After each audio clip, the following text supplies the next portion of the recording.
हमारी आपकी खाने पीने की व्यवस्था कर रहा है, माई बाप धरती पर आने के बाद भी करेगा, इस विश्वास में रहिए।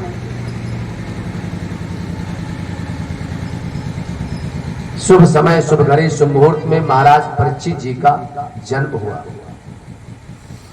भगवान श्री कृष्ण द्वारकापुरी जाने से पहले मां कुंती को सद्गति प्रदान करते हैं। जैसे कुंती ने यह बात सुनी कि हमारे प्रभु, हमारे कृष्ण हम सबको इस हस्तिनापुर को छोड़ करके द्वारकापुरी जाना चाहते हैं, कुंती इस सदमे को बर्दाश्त नहीं कर पाई। आप सोचिए कितना प्रेम होगा ठाकुर जी से, कितना प्रेम होगा। कुंती इस सदमे को बर्दाश्त नहीं कर पाई कि मेरे कृष्ण हमें छोड़कर चले जाएंगे तो मैं कैसे जीवित रहूंगा। भगवान श्री कृष्ण ने बहुत समझाया, कुंती की बात समझ में नहीं आई। कुंती ने कहा, प्रभु तुम्हारे बिना जीवन स्वप्न में भी मैं सोच नहीं सकती हूं कि मैं आपके बिना जी पाऊंगा। और कुंती ने भगवान के वियोग में भगवान के सामने अपने प्राणों को त्याग दिया और भगवान श्री कृष्ण ने अपनी बुआ कुंती को सद्गति प्रदान की। और जाते जाते कुंती ने जानते हो क्या मांगा था? मैंने एक दिन कहा था आपसे, दुख मांगा। आज सुख आया हमारे जीवन में तो आप हमें छोड़कर जा रहे हो, और जब तक हमारे जीवन में दुख रहा तब तक आप हमारे साथ रहे। इसलिए मैं जहां भी जाऊं, जिस योनि में जाऊं, जिस देश में जाऊं, प्रभु मुझे दुख देना, क्योंकि दुख से बड़ा साथी इस संसार में भगवान से मिलाने वाला और कोई नहीं है साहब। तत्पश्चात में भगवान श्री कृष्ण ने भीष्म पितामह को मोक्ष प्रदान किया। अर्जुन के साथ भगवान श्री कृष्ण गए द्वारकापुरी।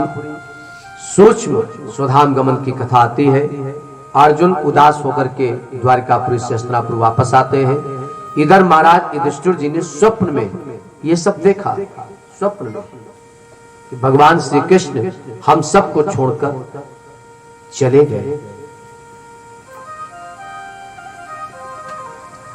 इधर अर्जुन वापस आए हस्तिनापुर, और जब अर्जुन को दुखी देखा, परेशान देखा, तो महाराज युधिष्ठिर जी ने अर्जुन को उठा करके हृदय से लगा लिया। पूछा क्या बात है? अर्जुन ने रो रो करके बताया, हम सबके पालनहार, हम सबके आश्रय, जिनके सहारे हमने इतना बड़ा महायुद्ध जीता, वो भगवान श्री कृष्ण हम सबको छोड़कर चले गए। पांचों पांडव अपनी भार्या द्रौपदी के साथ महाराज परीक्षित जी को हस्तिनापुर को राज्याभिषेक कर दिया। हस्तिनापुर का राज तिलक महाराज परीक्षित जी को दे दिया, सिंहासन पर बैठा दिया, और पांचों पांडव अपनी भार्या द्रौपदी के साथ एक एक करके भगवान के वियोग में। अब थोड़ा यहाँ पर महाभारत एक संदेश देती है। आप सोचिए कितना प्रेम होगा पांडवों का भगवान से, कितना, कि पांडव भगवान के बिना धरती पर रहना उचित नहीं समझे। और पांचों भाई के भाई अपनी भार्या द्रौपदी के साथ भगवान के वियोग में हिमालय की तरफ गए, और एक एक करके भगवान की याद में अपने प्राणों को त्याग दिया। जैसे पांडव ये कहना चाहते हो भगवान से कि मैं सबके बिना तो जी सकता हूं, लेकिन आपके बिना। शायद पांडवों का कुछ ऐसा ही प्रेम रहा हो। रे साथी रे,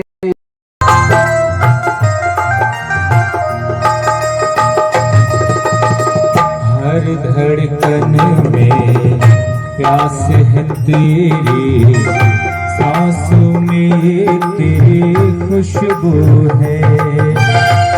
इस धरती से उस अंबर तक मेरी नजर में तू ही तू है। प्यारे टूटे ना मुझसे रूठे ना, प्यार ये टूटे ना, तू मुझसे रूठे ना, साथ ये छूटे कभी ना, तेरे बिना भी क्या जीना, तेरे बिना भी क्या जीना, ओ साथी रे, तेरे बिना भी क्या जीना, तेरे बिना भी क्या जीना। ऐसा प्रेम पांडवों के जैसा। कुछ भगवान के ऐसे पागल प्रेमी हुए हैं, मैं तुमको पागल कहता हूं। किसी ने कहा महाराज जी पागल माने क्या होता है? पा माने प्राप्त कर लेना, गल माने भगवान को। जो भगवान को प्राप्त कर लेते हैं वो पागल ही हो जाते हैं साहब। मैं आपको एक प्रैक्टिकल बताऊं, ज्यादा नहीं, 1 हफ्ता आप केवल अपने घर में माला जपो, केवल 1 हफ्ता। सबसे पहले आपकी घरवाली कहेगी पगलाए गए हैं, बौराए गए हैं, अब इनका उनको दिखात नहीं है। हाई साहब हकीकत ये, जो भगवान में रम जाता है ना, वो भगवान की दुनिया में फिर रम नहीं पाता। जो भगवान में रम जाता है, क्योंकि फिर दुनिया उसे फीकी लगती है साहब। नाम तुम्हारा तारनहारा, जाने कब दर्शन होगा, जिसकी रचना इतनी सुंदर वो कितना सुंदर होगा। अरे साहब, जिसको भगवान मिल जाए फिर ये दुनिया का क्या मतलब है?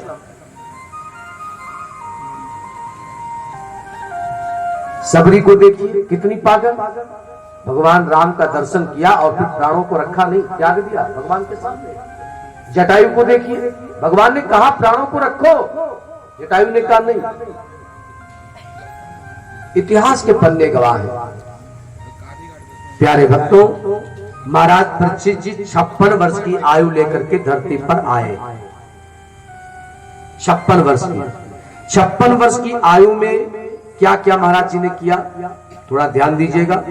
16 वर्ष की अवस्था में महाराज परीक्षित जी का विवाह हुआ। 16 वर्ष की अवस्था में एक राजा उत्तर है, उत्तर की बेटी का नाम है इलावती। इलावती के साथ में महाराज परीक्षित जी का विवाह संपन्न हुआ। 4 बेटे हुए। बड़े बेटे का नाम जन्मेजय रखा।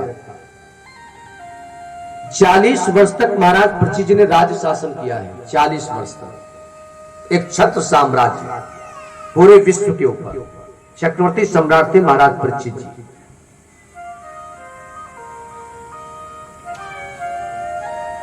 चालीस वर्षों में कभी उन्होंने प्रजा को कोई दुख नहीं दिया, लेकिन एक बार महाराज परीक्षित जी से गलती हो गई। क्या गलती हो गई? जिस कक्ष को खोलने के लिए पांडवों ने मना किया था, महाराज परीक्षित जी ने उसी कक्ष को खुलवाया। आपने कभी देखा होगा कि बच्चों को जो काम मना करो बेटा सब करना मगर ये ना करना, तो बच्चे सब नहीं करेंगे, वही करेंगे जो आपने मना किया होगा, वही करेंगे। महाराज परीक्षित जी ने उस कक्ष को खुलवाया तो क्या देखा? एक सुंदर संदूक को देखा, और जब संदूक को देखा तो क्या देखा? एक सुंदर हीरों से जड़ित सुंदर कीमती मुकुट को देखा, सुंदर कीमती मुकुट को। और जैसे उस मुकुट को देखा तो महाराज परीक्षित जी के मन में लालच आ गया, लोभ आ गया। जय हो, क्या बात है। हाँ, ये हमारे ठाकुर जी की डिजाइनर है। हाँ, ये डिजाइनर है कि जितने ठाकुर जी की हमारी डिजाइनें जो लॉन्च होती हैं वो सब इन्हीं की तरफ से होती है। तो प्यारे भक्तों, उस मुकुट को देख करके मन में लालच आ गया, लोभ आ गया महाराज परीक्षित जी को। आप विचार करें, चक्रवर्ती सम्राट है। ऐसे देखिए, कुछ लोगों को लालच नहीं करना चाहिए। राजा को कभी लालच नहीं करना चाहिए, सदगुरु को कभी लालच नहीं करना चाहिए, घर के मालिक यानी कि पिता को कभी लालच नहीं करना चाहिए। जीवन में आज महाराज परीक्षित जी ने उस मुकुट को सर पे लगा लिया, और जैसे उस मुकुट को सर पे लगाया तो कहते वो मुकुट पापी जरासंध का था। वो जो मुकुट था वो पापी जरासंध का था। शास्त्र कहता है पापी से नहीं, पाप की कमाई से बचिए। पाप की कमाई से। पापी उतनी देर आपको कष्ट पहुंचाएगा जितनी देर वो आपके साथ रहेगा, लेकिन यदि पाप की कमाई अगर आपके जीवन में आ गई तो माई बाप पूरा जीवन आपका तबाह कर देगा, पूरा जीवन आपका नष्ट कर देगा। इसलिए पापी से नहीं, पाप की कमाई से बचिए।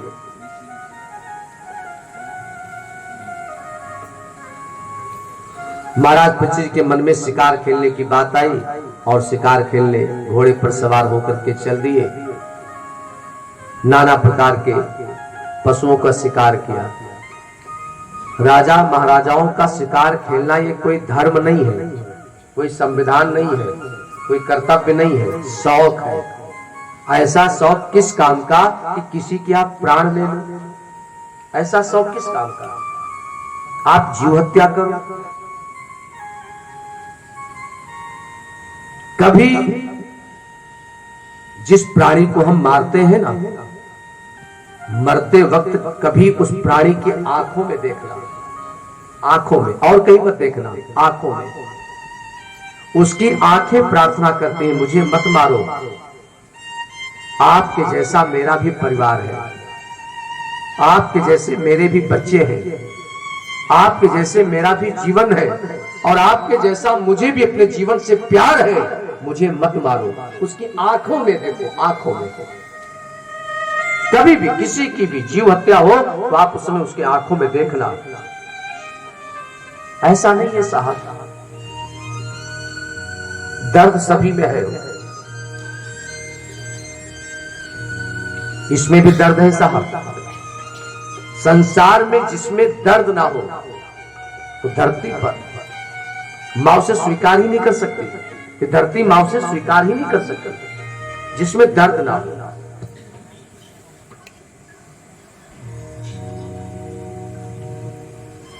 जीवन में बहुत जरूरी है साहब, बहुत जरूरी है।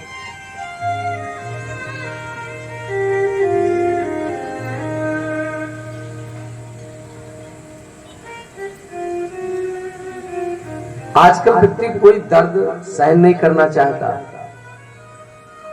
पहले लोग बड़े सहन शक्ति बहुत थी। महाराज परीक्षित जी शिकार खेलने गए, वहां पर 3 लोगों से मुलाकात हुई। एक बूढ़े बैल से, एक गौ माता से, और एक काले धूप गाय विशाल व्यक्ति से, जो डंडे से बूढ़ी गाय और बूढ़े बैल को पीट रहा था। महाराज परीक्षित जी ने कहा तू कौन है, क्या परिचय है? तीनों का परिचय पूछा। सबसे पहले उस बैल से पूछा भाई तुम कौन हो? तो बैल ने आंखों में आंसू भर करके कहा मैं धर्म हूं। 3 पैर कैसे टूट गए?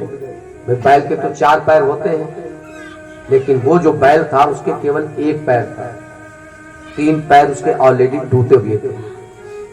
महाराज परीक्षित जी ने पूछा कि तुम्हारे ये 3 पैर कैसे टूट गए? तो धर्म रूपी बैल ने रो करके बताया मैं सतयुग में 4 पैरों से परिपूर्ण था। सतयुग जाते जाते तप रूपी पैर मेरा टूट गया, तप रूपी। त्रेता के जाते जाते पवित्रता रूपी यानी कि यज्ञ रूपी पैर हमारा टूट गया, और द्वापर के जाते जाते दान रूपी पैर टूट गया। अब केवल 1 पैर बचा है, और उस पैर का नाम है सत्य। कलयुग में सबसे बड़ा धर्म, सबसे शक्तिशाली धर्म सत्य है। इसको अपना लोगे ना तो कभी आपको हारने नहीं देगा, कभी आपको हारने नहीं देगा। और मरने तो कभी नहीं देगा साहब।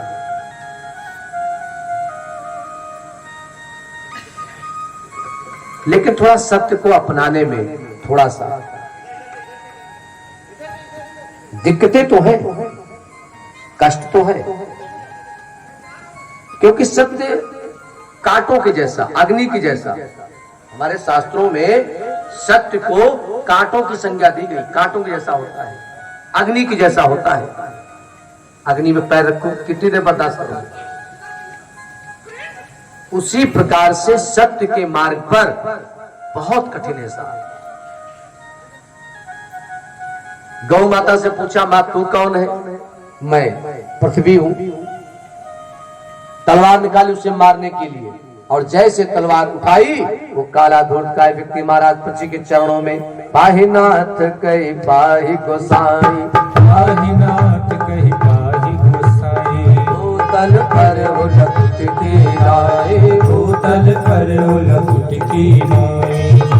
पाहि नाथ कहि पाहि गोसाई, पाहि नाथ कहि पाहि गोसाई, पाहि गोसाई। भूतल पर भूतल पर उलट की राय, भूतल पर उलट की राय, भूतल पर उलट की राय। वो काला धूर्त का व्यक्ति महाराज पृथ्वी के चरणों में गिर पड़ा, पाहि मां, पाहि मां। शरण में आए हुए व्यक्ति के ऊपर प्रहार नहीं करना चाहिए। जो व्यक्ति शरण में आ जाए फिर विवाद नहीं, ये नीति कहती है। शरणागत कहूं जे तजहि निज अनहित अनुमान, ते नर पावत पाप में ते नहीं बिलोकत हानि। जो शरण में आए हुए व्यक्ति का उपहास करता है, अपमान करता है, प्रहार करता है, ऐसा व्यक्ति ब्रह्म हत्या के समान उसको दोष लगता है। उसको देखने से भी पाप लगता है, देखने से भी। जो शरण में आए हुए व्यक्ति को क्षमा न करे, ये नीति कहती है, चाहे जितना कुछ उसने बिगाड़ा हो।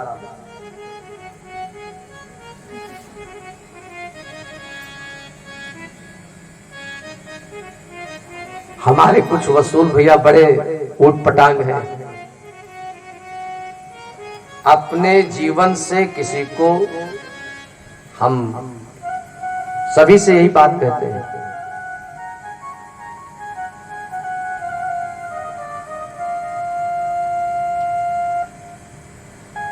जीवन में कभी भी अपनी विचारधाराओं से आप किसी के दुश्मन न बने, किसी के दुश्मन न बने, क्योंकि वो विचारधारा आपकी अपनी है। कोई जरूरी नहीं कि सामने वाला भी आपके जैसा ही विचारधारा वाला हो, ये कोई जरूरी नहीं। कभी भी पिता को, बेटा बड़ा हो जाए, अपनी विचारधारा, भाई पिता की अपनी विचारधारा, बेटे की अपनी विचारधारा है, समझना यह है कि किसकी विचारधारा कितनी अच्छी है, यह समझना है।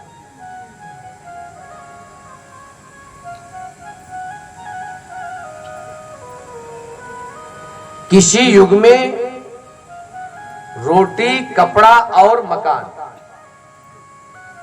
अब रोटी की जगह रोजी है, बुरा ना मानिएगा। रोजी होगी तब तो रोटी मिलेगी, रोजी नहीं होगी तो रोटी भी नहीं मिलेगी साहब। एक टाइम नहीं खाओगे मर नहीं जाओगे, लेकिन अगर काम से हाथ धो बैठे तो माई बाप एक सप्ताह फिर भूखा रहना पड़ेगा। अब थोड़ा सा विचारधारा है अपनी अपनी। किसी युग में, किसी जमाने में, किसी समय में रोटी, कपड़ा और मकान, लेकिन अब रोजी, कपड़ा और मकान। रोजी है, अगर आपके पास काम है तो माई बाप आप शहंशाह है, आप बादशाह है। अब आपके पास काम नहीं है तो पड़े पड़े कब तक खाओगे?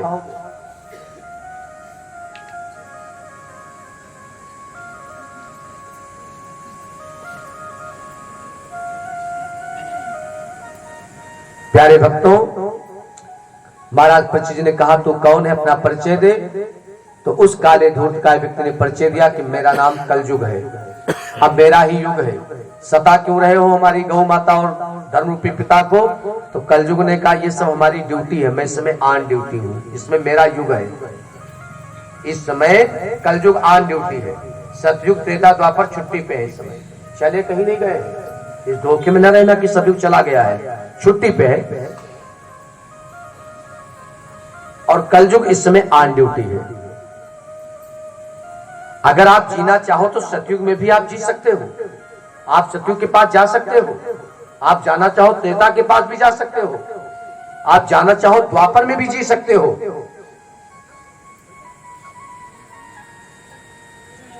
कोई भी चीज धरती से जाती नहीं है ना। क्या सत्य कहीं चला गया है क्या?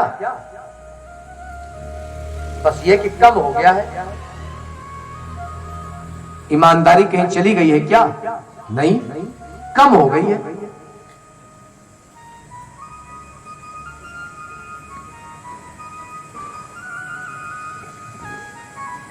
तो महाराज परीक्षित जी ने कहा कि ये बताओ, ये सब तुम्हारा युग, तुम्हारे सब क्या है भाई? ये सब हमारी ड्यूटी है। अभी क्या, आगे आगे देखो हमारे युग में क्या होता है। कलयुग ने अपने अवगुण बताए, कलयुग ने अपने अवगुण बताए। देखिए कलयुग का जो सबसे बड़ा जो अवगुण है, सबसे बड़ा जो अवगुण है, ध्यान से सुन लीजिएगा, सबसे बड़ा जो अवगुण है कलयुग का, शास्त्र की बात ना मानना, सबसे बड़ा अवगुण। हम नहीं कह रहे हैं भगवंत कथा ना रुचेगी जीने, किसी महापुरुष ने कहा होगा, मैंने नहीं कहा। भगवंत कथा न रुचेगी जीने, नहीं शास्त्र की बातों पे ध्यान धरेंगे, और पढ़ के अंग्रेजी कहाएंगे साहब, देख के टीवी कहाएंगे साहब,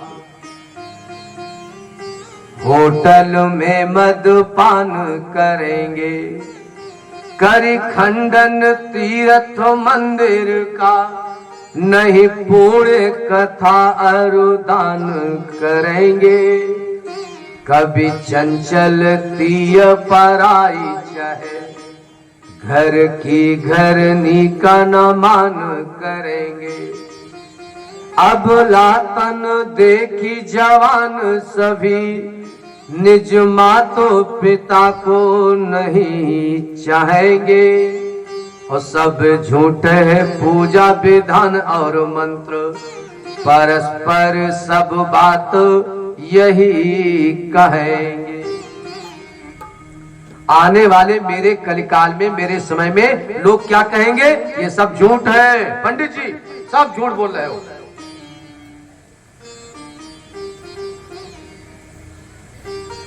आजकल क्या हो रहा है?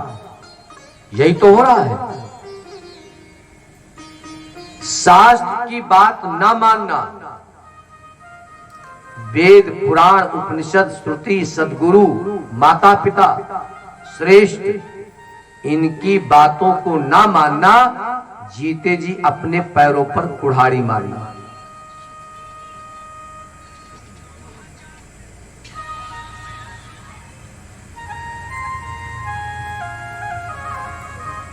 जीवन में अध्ययन करिए, पढ़िए।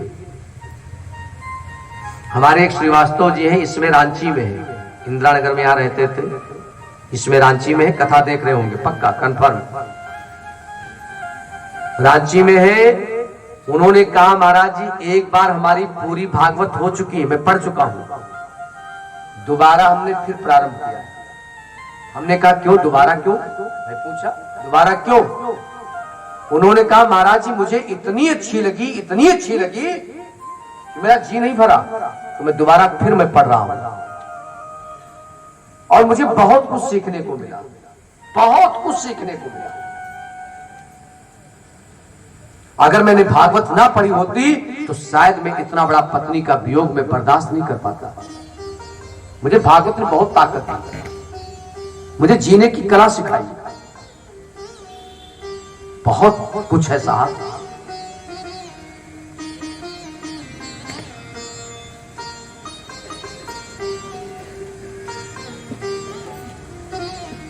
देखिए एक बड़ा प्यारा भाव है। बहुत दिन से तारीफ सुनकर तुम्हारी, शरण आ गया श्याम सुंदर तुम्हारी। बहुत दिन से तारीफ सुनकर तुम्हारी, शरण आ गया श्याम सुंदर तुम्हारी। बहुत दिन से तारीफ सुनकर तुम्हारी, शरण आ गया श्याम सुंदर तुम्हारी। बहुत दिन से तारीफ सुनकर तुम्हारी, शरण आ गया श्याम सुंदर तुम्हारी। जो अब टाल दोगे मुझे अपने दर से, जो अब टाल दोगे मुझे अपने दर से, जो अब टाल दोगे मुझे अपने दर से, जो अब टाल दोगे मुझे अपने दर से, तो होगी हसीनात दर दर तुम्हारी, तो होगी हसीनात दर दर तुम्हारी। बहुत दिन से तारीफ सुनकर तुम्हारी, बहुत दिन से तारीफ सुनकर तुम्हारी, शरण आ गया श्याम सुंदर तुम्हारी, शरण आ गया श्याम सुंदर तुम्हारी।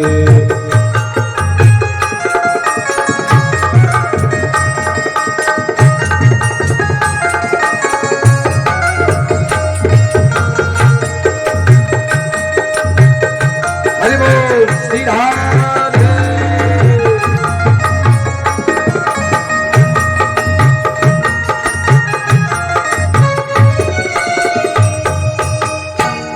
सुना है कि उनको न करुणा सताती, सुना है कि उनको न करुणा सताती, सुना है कि उनको न करुणा सताती, सुना है कि उनको न करुणा सताती। जो रहते हैं करुणा नजर पर तुम्हारी, जो रहते हैं करुणा नजर पर तुम्हारी। बहुत दिन से तारीफ सुनकर तुम्हारी, बहुत दिन से तारीफ सुनकर तुम्हारी, शरण आ गया श्याम सुंदर तुम्हारी, शरण आ गया श्याम सुंदर तुम्हारी।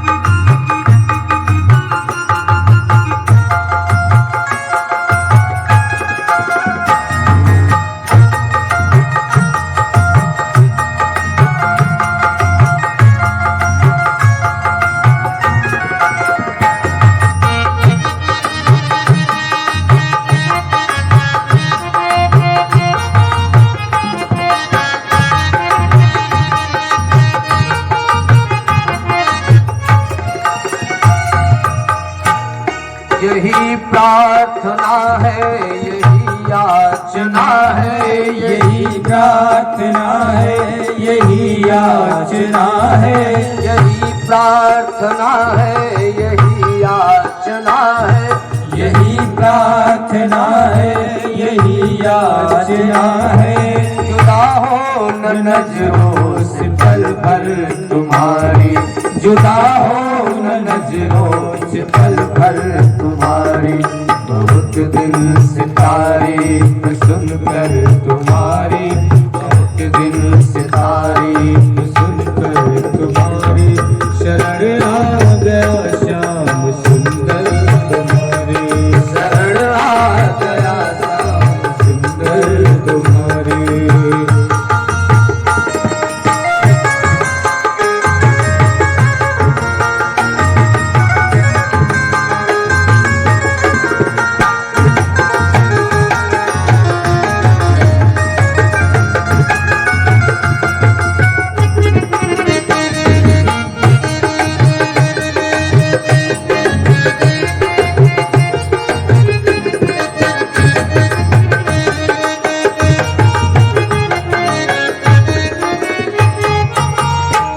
ये जग बिंदु तुमको खबर दे रहे हैं, ये जग बिंदु तुमको खबर दे रहे हैं, ये जग बिंदु तुमको खबर दे रहे हैं, ये जग बिंदु तुमको खबर दे रहे हैं। यह याद दिल में बराबर तुम्हारी, यह याद दिल में बराबर तुम्हारी। बहुत दिन से तारीफ सुनकर तुम्हारी, बहुत दिन से तारीफ सुनकर तुम्हारी। शरण आ गया श्याम सुंदर तुम्हारी, शरण आ गया श्याम सुंदर तुम्हारी। तारीफ सुनकर तुम्हारी, बहुत दिन से तारीफ